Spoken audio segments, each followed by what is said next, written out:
Jadi dalam proses eksekusi itu saya kira memang ada beberapa yang offside ya yang dilakukan oleh Kapolres. Iya bang. Jadi saya sebelumnya ingin sampaikan itu kan beberapa hal terlebih dahulu begini nih. Iya bang. Nah, jadi ini saya melihat seakan-akan ini dalam proses penegakan hukum itu Kapolres itu eh, menggambarkan dirinya seakan-akan dia atau lembaga kepolisian mendapatkan mandat atau amanah sesuai dengan penetapan eksekusi gitu kan, Iya bang. diberi apa namanya perintah untuk melaksanakan eksekusi. Jadi ini hal yang berbeda dalam konteks pidana tuh loh. Nah, memang kalau dalam konteks pidana itu bahwa ketika ada seorang terpidana itu terbukti secara sah dan meyakinkan bersalah, Iya bang. memang perintah untuk eksekusinya bukan pengadilan, tapi itu kepada lembaga lain yang disebut dengan kejaksaan kan begitu. Iya bang. Nah, itu berbeda tuh loh. Nah, sementara ketika ada komunikasi pembicaraan antara Pak Suwardi dengan Pak Kapolres, Iya bang. ini seakan-akan yang diterjemahkan oleh Kapolresnya dalam proses eksekusi, perintah eksekusi itu diberikan kepada kepolisian gitu loh. Dengan mempertanyakan Iya bang. mana berita acaranya dan kemudian kepada siapa diperintahkan untuk melaksanakan eksekusi kan begitu. Iya bang. Lalu dijawab oleh Pak Suwardi bahwa perintah itu bukan diperintahkan kepada siapa-siapa, tapi yang melaksanakan eksekusi itu adalah itu pengadilan sendiri atas perintah ketua pengadilan kan begitu. Iya iya bang. Nah, hanya itu kedudukan keamanan itu dalam itu mengawal proses eksekusi kan begitu. Iya iya bang. Nah, ini yang saya kira itu perlu ada pemahaman kepolisian terkait dengan proses pidana dengan perdata itu satu gitu kan. Iya bang. Yang kedua, itu saya melihat itu ada yang perlu harus dikoreksi ya. Iya bang. Pemahaman kepolisian ini dalam hal ini ya Kapolres dalam memberikan satu tanggapan atas perintah ketua pengadilan dalam melaksanakan eksekusi. Ini seakan-akan bahwa tindakan eksekusi adalah tindakan sukarela. Dan yang namanya eksekusi adalah upaya paksa. Mana ada namanya upaya eksekusi itu bukan upaya paksa. Karena tahapan demi tahapan telah pasti dilalui. Ada yang namanya itu proses unmanning atau peringatan kepada yang termohon eksekusi gitu kan. Iya bang. Itu sudah pasti dilakukan terlebih dahulu oleh pengadilan. Yang kedua itu soal itu yang namanya eksekusi itu kan pasti semua orang yang namanya tidak rela. Iya betul bang. Disitulah kehadiran negara. Kehadiran alat negara yaitu dalam hal ini adalah kepolisian tuh loh.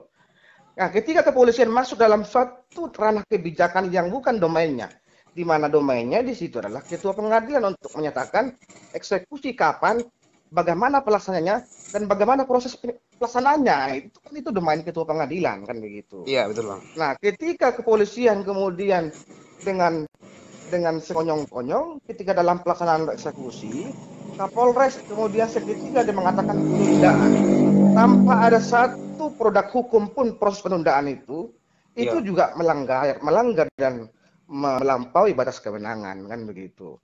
Nah ini kan belum lagi saya perhatikan itu beberapa komunikasi yang dilakukan itu bahwa justru ketika ada proses pelaksanaan eksekusi yang dipimpin oleh jurusita Iya bang. itu kemudian ada kata-kata Kapolres itu kami tidak membela orang yang melawan hukum. Ah. Pertanyaan mendasar siapakah yang melakukan perbuatan melawan hukum? Apakah Kapolres menuduh ketua pengadilan itu dalam memerintahkan atau melaksanakan proses eksekusi itu adalah tindakan yang melawan hukum atau tidak kan begitu? Iya bang betul bang. Nah, ini beberapa hal yang menurut saya perlu harus disadari bahwa jangan sampai dengan alasan-alasan persuasif gitu kan. Iya betul bang. Kemudian kalau saya dengan alasan-alasan persuasif, bahasa yang dipakai oleh Kapolres alasan kemanusiaan. Nah, ini menjadi dasar justifikasi yang tanpa berdasar hukum dulu. Mengatakan bahwa dia meminta untuk pelaksanaan penundaan.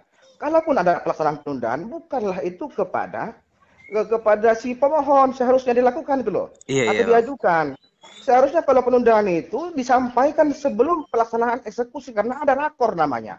Iya Rapat bang. koordinasi antara pengadilan dengan kepolisian, dengan Satpol PP, dengan perangkat atau pemerintah setempat. Itu biasanya ada rakor itu dulu. Iya iya Nah, bang. kalaupun misalnya ada satu alasan-alasan diskresi yang dipandang perlu ada penundaan, disitulah seharusnya disampaikan. Belum lagi yang begitu saya gali informasi bahwa terkait dengan isu yang namanya COVID, gitu. Isu COVID itu telah dibahas itu pada waktu rakor, artinya sudah ada langkah-langkah antisipatif, gitu loh. Nah, langkah-langkah antisipatif itu diantara itu adalah menyiapkan APD, kemudian membuat itu proses isoman, konon katanya ada ini terpapar COVID katanya begitu kan. Iya ya. Nah itu isoman itu dengan ditempatkan pada tempat yang layak dan manusiawi itu loh. Nah kalau soal kemudian apakah orang kemudian alasan COVID, kemudian alasan sakit, kemudian tidak boleh dilakukan proses penegakan hukum, saya kira tidak begitu. Karena dalam proses di pidana pun di kepolisian pun orang sakit pun itu dalam proses penyidikan polisi boleh mengirim dokter kemudian untuk menempatkan orang terperiksa untuk bagaimana proses hukum itu berjalan tegak, gitu loh. Iya, iya. Nah, ini hal-hal seperti itu juga sebenarnya berlaku di kepolisian. Artinya bukan hal yang baru itu loh.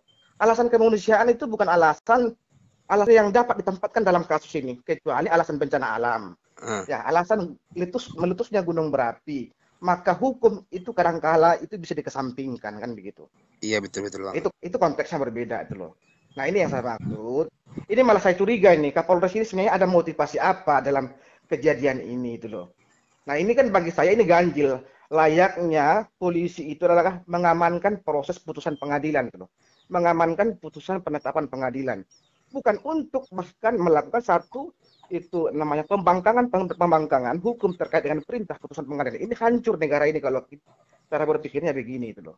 Iya. Nah ini yang saya maksud. Jadi kalau saya begitu dengar informasinya, ini jangan sampai percontohan karena bagaimanapun jangan sampai nanti itu lembaga-lembaga kepolisian yang diberikan tugas pengamanan di Republik ini kemudian itu bisa mangkir atas perintah lembaga yang berwenang untuk melakukan satu penegakan hukum, yaitu dalam hal ini adalah pengadilan kan begitu. Iya betul Bang. Nah ini bahaya sekali. Makanya saya berharap kalau dengan kejadian begini penting menjadi satu perhatian penting bagi Kapolda atau Kapolri itu kan, karena bagaimanapun itu perlu harus dievaluasi. Nah apakah karena tidak pemahaman hukum atau ya orang yang bersangkutan itu mungkin ada satu motivasi lain. Ini menjadi pertanyaan besar bagi masyarakat. Begitu. Terus untuk eksekusi selanjutnya Bang ini Bang di minggu yang depan ini Bang, itu bagaimana itu konteksnya itu Bang? Betul. Nah, menjadi pertanyaan besarnya ketika ada permintaan daripada Kapolres untuk menunda eksekusi. Pertanyaan hukum yang besar itu harus dipecahkan adalah apa instrumennya? Bagaimana mekanismenya? Apakah Kapolres punya mekanisme untuk melaksanakan proses eksekusi? Ini bahaya itu loh. Ini bahaya. Karena apa? Ketika itu pengadilan telah membacakan berita acara proses eksekusi di lapangan, maka secara hukum itu eksekusi dianggap telah dinyatakan selesai. Harus diserahkan aset eksekusi kepada si pemohon. Itu norma hukumnya. Nah, sementara ketika ada kebijakan yang diambil oleh Kapolres di lapangan dengan alasan apa yang dibangun tadi itu alasan kemanusiaan, kira-kira instrumen hukum apa yang bisa dipakai? Gak ada. Gak punya kewenangan, dia hanya mengawal keamanan. Iya. Nah, sekarang 1 minggu lagi ke depan, dia menggunakan apa? Tindakan apa? Bagaimana sprindiknya itu loh? Atas perintah apa? Penetapan dalam atau keputusan berbentuk apa? Itu nggak ada. Nah, ini saya maksud. Jangan sampai offside. Ini kan jadi bahaya. Blunder sendiri kepada Pak Kapolres. Idealnya, kalaupun ada penundaan, segera ketika itu pula dia harus berkoordinasi dengan ketua pengadilan karena dia yang punya kewenangan. Iya. Seharusnya dia harus begitu. Nah, ini bukan untuk mengajari, tapi memang itulah hukum acaranya tuh loh. Karena perintah itu atas dasar penetapan, atas dasar keputusan ketua pengadilan negeri itu loh. Iya Bang. Maka ketika ketua pengadilan negeri berbentuk keputusan, maka dia juga penundaan pun berbentuk keputusan itu loh. Begitu. Jika Kapolres minta 1 minggu, dia apa jaminannya? Saya bisa pastikan nggak punya jaminan karena nggak punya kewenangan untuk itu. Saya bisa pastikan itu. Ya itu loh Bang, jadi menarik juga gitu Bang, kan bagaimana eksekusi minggu ini terjadinya kan gitu kan.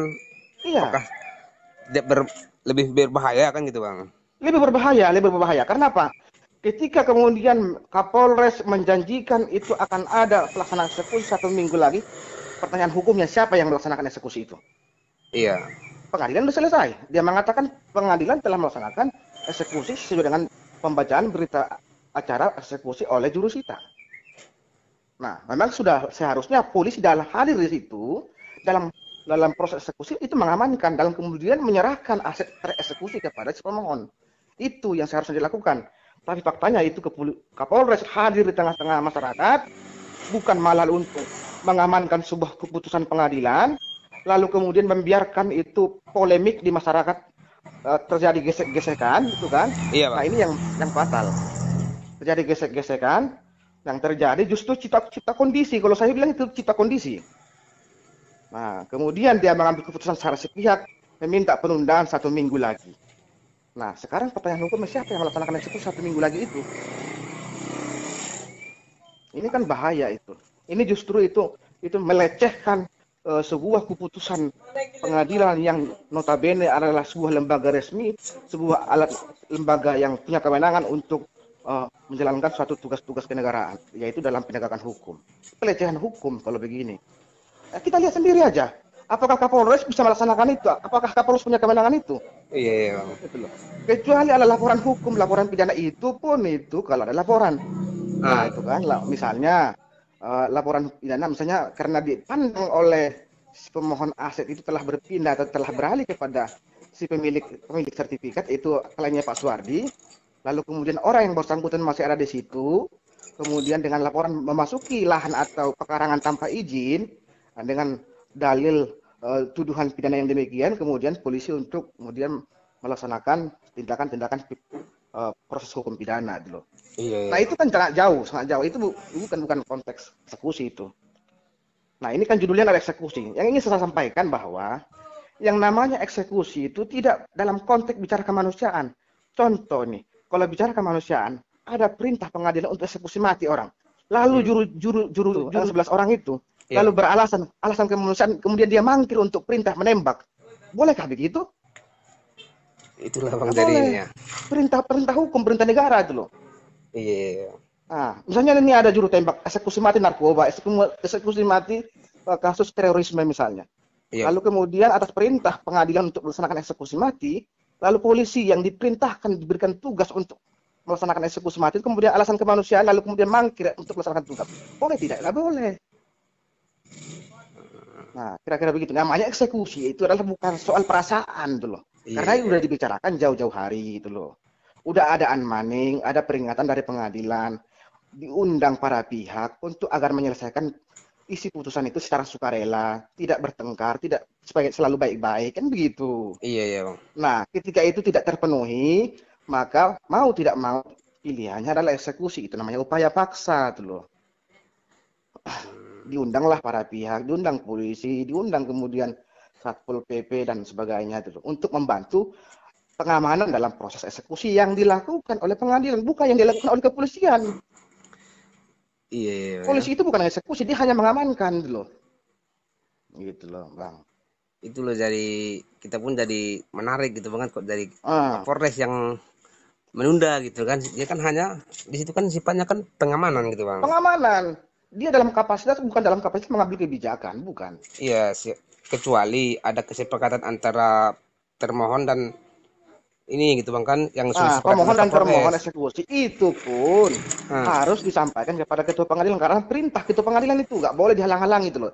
Siapapun bahkan presiden pun nggak boleh menghalangi itu. Gitu loh. Itu lembaga yudikatif begitu itu sejajar dengan lembaga eksekutif dan legislatif gitu loh. Nah, begitu lembaga begitu begitu. konteksnya Bang ya. Beda konteks dia tuh loh. Jadi nggak bisa begitu. Itu merusak dan melecehkan itu lembaga peradilan kalau begini cara. Saya kira itu wajar dan patut itu Kapolres yang bersangkutan demikian harus diberikan pemahaman hukum yang benar tuh loh.